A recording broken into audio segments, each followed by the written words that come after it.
Our Constitution, it's in the Constitution, the three branches of government, as we know. And so it's obviously it's part of our Constitution, it's our democracy.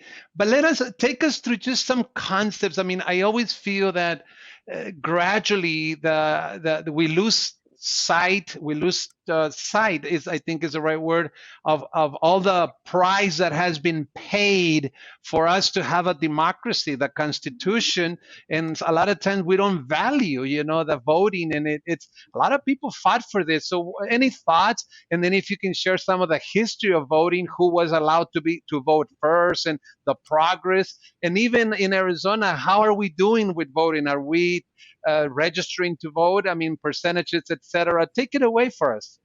Thank you, David, for acknowledging basically all of the, the struggles that our country has seen to get to where we are this day and age when it comes to voting. And of course, there's still lots of discussions about how we can continue to improve our electoral system and improve access to the ballot box. So I appreciate that we recognize the struggles that our nation has gone through to get here today. And, voting, when we talk about it, I mean, it stems all the way back to Article 1 of the United States Constitution. But I do want to kind of touch up on, we talked about how the United States is a representative democracy, but what does that even mean, really? We throw that word out there, but I think it's so important to consider because it's the root for participation, right? So if we talk about democracy, there's two types, right? We have a direct democracy. And a direct democracy that's really where every citizen is voting on all of the decisions, right? But as we mentioned, we have a representative democracy. And that means that voters, we are electing representatives to represent us in government, to vote on our behalf, to work for the people, right?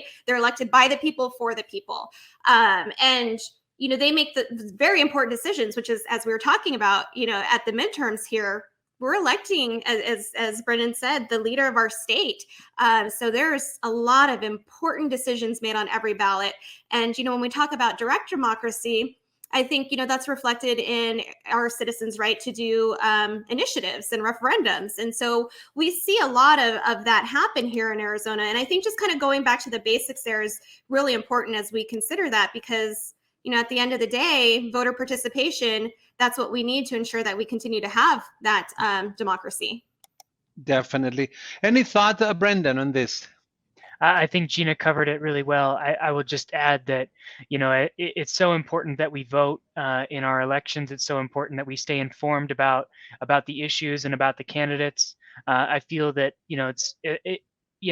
politics in general can be exhausting for people, but it's something that it's worth digging into a little bit to learn more about who your representatives and senators are at both the state and the federal level.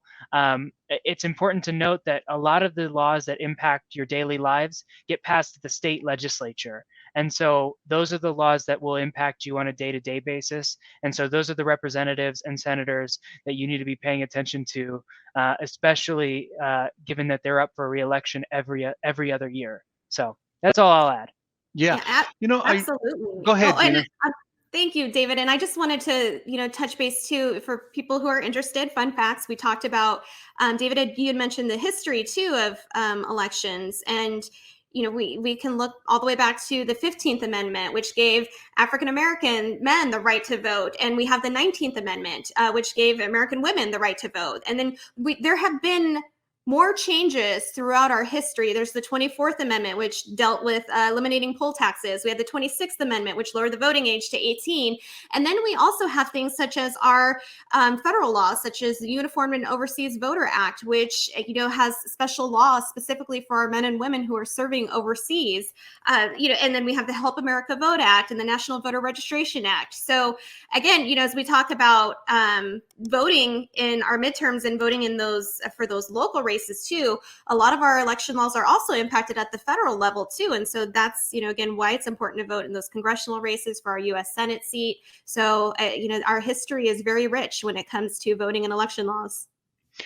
Thank you so very much, Gina. that your last words really gave me an idea. We will do a show just on those amendments that you mentioned. I think it's worthwhile to review them and just to see the history of what has transpired in the voting arena in this country.